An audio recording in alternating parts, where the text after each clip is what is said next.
Today's topic is nuclear transmutations. Transmutations का मतलब होता है चेंजिंग्स, ठीक है। सो न्यूक्लियर ट्रांसम्यूटेशन क्या है? न्यूक्लियस में जो चेंज आता है। अब हमने नेचुरल रेडिएक्टिविटी का टॉपिक पढ़ा प्रीवियस। नेचुरल रेडिएक्टिविटी का फिनोमेना जब भी होता है तो उसमें पता है कि एक एलिमेंट जो है, रेडिएक्टिव एलिमेंट जो है, उसका अनस्टेबल जो न्यूक्लियस होता है वो डिसइंटीग्रेट होता है ताकि वो स्टेबल हो सके, ठीक है। सो ऐसा प्रोसेस जिसमें एक पेरेंट न्यूक्लियाइड जो है, अनस्टेबल पेरेंट न्यूक्लियाइड जो है, वो चेंज होता है into a more stable daughter nuclide with the emission of radiation. So this process is known as nuclear transmutations, ठीक है। कोई भी अगर अनस्टेबल न्यूक्लियस है, ऑब्वियसली वो स्टेबल होना चाहेगा, तो जब वो स्टेबल होता है, डिसइंटीग्रेट होता है और वहाँ से रेडिएशन एमिट हो रही होती हैं, सो इस प्रोसेस को हम क्या नाम देते हैं? न्यूक्लियर ट्रांसम्यूटेशंस का नाम देते हैं। अब हमने बात की कि रेडिएशन एमिट होती हैं, और हमने प्रीवियस से भी पढ़ा कि रेडिएशन एमिट होती हैं वो 3 टाइप्स की होती हैं। अल्फा पार्टिकल्स होते हैं, बीटा पार्टिकल्स होते हैं एंड गैमा रेज होती हैं, ठीक है। सो अब हम इस रेडियोएक्टिव डिके जो है यहाँ पे हमने पढ़ा है, ये न्यूक्लियर ट्रांसम्यूटेशन पढ़ी है, इसको हम न्यूक्लियर इक्वेशंस के साथ शो करेंगे। हम इसको रिप्रेजेंट करेंगे कि किस तरह से न्यूक्लियर ट्रांसम्यूटेशंस होती हैं और उसकी क्या एक न्यूक्लियर इक्वेशन बनती है, ठीक है। कि कैसे एक अनस्टेबल पेरेंट न्यूक्लियाइड जो है वो चेंज होता है डॉटर न्यूक्लियाइड में, और साथ में कौन कौन से पार्टिकल्स जो हैं वो एमिट होते हैं, ठीक है। सो न्यूक्लियर इक्वेशन लिखते हुए हम पेरेंट न्यूक्लियाइड जो उसको रिप्रेजेंट करते हैं हम एक्स से, और डॉटर न्यूक्लियाइड को रिप्रेजेंट करते हैं हम वाई से, ठीक है।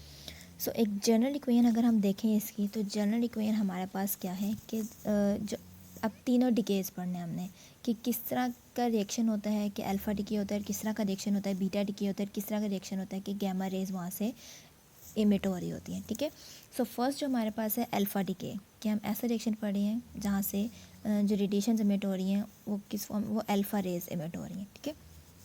सो अल्फ़ा डिके में क्या होता है? जब एक पेरेंट न्यूक्लियाइड जो है वो डिके होता है और वो डॉटर न्यूक्लियाइड में कन्वर्ट होता है, सो हमारा जो डॉटर न्यूक्लियाइड हमारे पास आता है वो किस तरह से आता है, या वो उसका एटॉमिक नंबर और उसके एटॉमिक मास पे क्या इफेक्ट पड़ता है? जो हमारा डॉटर न्यूक्लियाइड होता है उसका मास नंबर जो होता है वो रिड्यूस हो जाता है बाय 4। मीन्स जितना मास नंबर पेरेंट न्यूक्लियाइड का होता है उससे बाय 4 डिक्रीज़ हो जाता है हमारे डॉटर न्यूक्लियाइड का मास नंबर, ठीक है। और एटॉमिक नंबर जो होता है डॉटर न्यूक्लियाइड का वो रिड्यूस हो जाता है बाय 2, ठीक है। वो बाय 2 रिड्यूस हो जाता है as compare to atomic number of parent nuclide, ठीक है। सो एक जनरल इक्वेशन आपको शो हो रही है अल्फ़ा डिके की कि एक्स एक एलिमेंट है, ठीक है। पेरेंट न्यूक्लियाइड हमारे पास, ए उसका मास नंबर है, एटॉमिक मास नंबर है, जी उसका एटॉमिक नंबर है, ये प्रोटॉन नंबर है। सो हमारे पास जो रिएक्शन हुआ है वहाँ से हमारे पास जो डॉटर न्यूक्लियाइड आया वो डॉटर न्यूक्लियाइड क्या है? A-4 लिखा हुआ है। इट मीन्स कि जितना मास नंबर था उस पेरेंट न्यूक्लियाइड का उससे 4 रिड्यूस हो जाएंगे और हमारे पास डॉटर न्यूक्लियाइड बनेगा, ठीक है। सो सेम एज 2 रिड्यूस होके हमारे पास एटॉमिक नंबर जो है वो रिड्यूस हो जाएगा बाय 2 और हमारे पास डॉटर न्यूक्लियाइड आ जाएगा। साथ में हमारे पास हीलियम He जिसको हम अल्फ़ा पार्टिकल कहते हैं, और साथ में एनर्जी हमें मिलती है, ठीक है। सो इसकी एक एग्जांपल दी हुई है, रियल एग्जांपल जो इसकी दी हुई है। मींस कि लेट्स सपोज रेडियम हमारे पास एक पेरेंट न्यूक्लाइड है, ठीक है। जब रेडियम जो है डिसइंटीग्रेट होता है और यहाँ से हीलियम पार्टिकल मिलता है या अल्फ़ा पार्टिकल मिलता है, एनर्जी यहाँ से रिलीज़ होती है, तो साथ में जो हमारे पास डॉटर न्यूक्लियाइड होता है वो डॉटर न्यूक्लियाइड कौन सा आ रहा होता है? रेडॉन आ रहा होता है, ठीक है। मींस इसका मास नंबर जो है वो रिड्यूस हो जाता है बाय 4 और इसका एटॉमिक नंबर जो है वो रिड्यूस हो जाता है बाय 2, ठीक है। मींस 86 आ जाता है इसका और 222 आ जाता है इसका मास नंबर।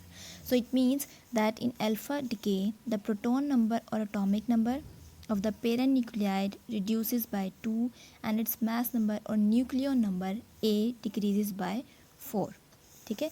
नेक्स्ट देखते हैं जी बीटा डिके। जब बीटा डिके होता है तो क्या होता है कि हमारे पास जो भी डॉटर न्यूक्लियाइड आता है उसका प्रोटॉन नंबर जो है वो इंक्रीज़ हो जाता है, ठीक है। वो इंक्रीज़ हो जाता है बाय 1, बट जो मास नंबर है और न्यूक्लियर नंबर है वो सेम रहता है, उसमें कोई भी चेंज नहीं आता, रिमेन्स अनचेंज, मीन्स उसके अंदर कोई भी चेंज नहीं आता।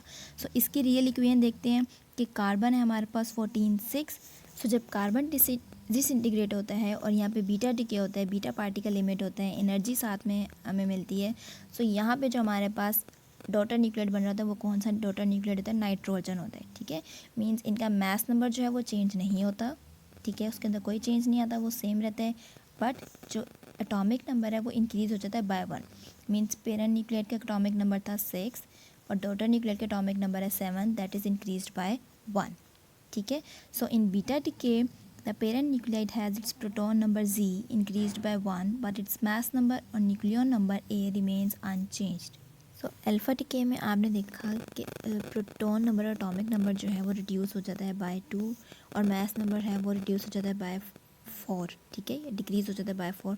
सो ये इसलिए कि हमारे पास अल्फ़ा पार्टिकल बन रहा है हीलियम। ठीक है, और हीलियम का मास नंबर क्या है 4। सो इसीलिए जो हमारे पास डॉटर न्यूक्लियाइड आता है वो रिड्यूस हो जाता है बाय 4। ठीक है, as compare to parent nuclide. और प्रोटॉन नंबर जो है एटॉमिक नंबर जो है वो हीलियम का है 2 और हमारे पास जो डॉटर न्यूक्लियाइड बन रहा होता है वो बाय 2 डिक्रीज़ हो जाता है as compare to parent nuclide.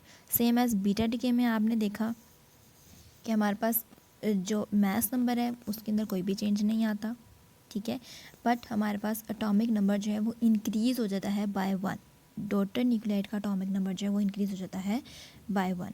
ठीक है, नेक्स्ट है हमारे पास गैमा डिके। ठीक है, गैमा डिके में क्या होता है कि यहाँ पे कोई भी चेंज नहीं आता डॉटर न्यूक्लियाइड में, ना हमारे पास नंबर ऑफ प्रोटॉन्स में कोई चेंज आता है, मीन्स एटॉमिक नंबर में भी कोई चेंज नहीं आ रहा था, और ना ही न्यूक्लियॉन नंबर या मास नंबर में कोई चेंज आता है। ठीक है, जो हमारे पास पेरेंट न्यूक्लियाइड होता है वो एज इट इज़ हमारे पास डॉटर न्यूक्लियाइड में आ जाता है और साथ में गैमा रेज इमिट होती हैं।